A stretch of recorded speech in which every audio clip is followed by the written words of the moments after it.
పాపం బర్రెలక్కకి ఏమైందో ఏమో ఒక్కటే ఏడుసుడు షురు చేసింది. అసలు ఒక్క మాట కూడా మాట్లాడకుండా ఏడుస్తూనే ఉంది. ఏమైనా సమస్య ఉంటే చెప్పుకుంటే తీతది గాని ఇట్లా ఒక్కదాని ఏడుచుకుంటా కూర్చుంటే ఎట్లా చెప్పు బర్రెలక్క?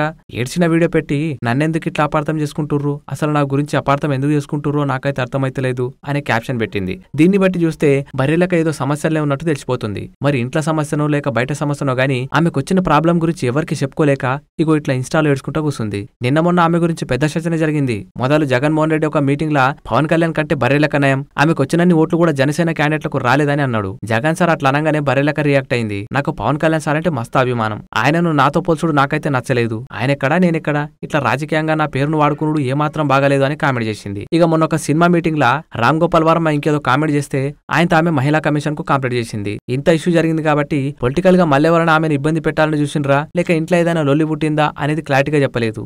ఇక ఇది ఇట్లుంటే బర్రెలక్క ఫ్యాన్స్ కూడా బాగానే రెస్పాండ్ అవుతుండ్రు ఆమె వీడియోకు. ఎవరో ఏదో అన్నారని ఏడుచుకుంటా కూర్చుంటే ఎట్లా బర్రెలక్క?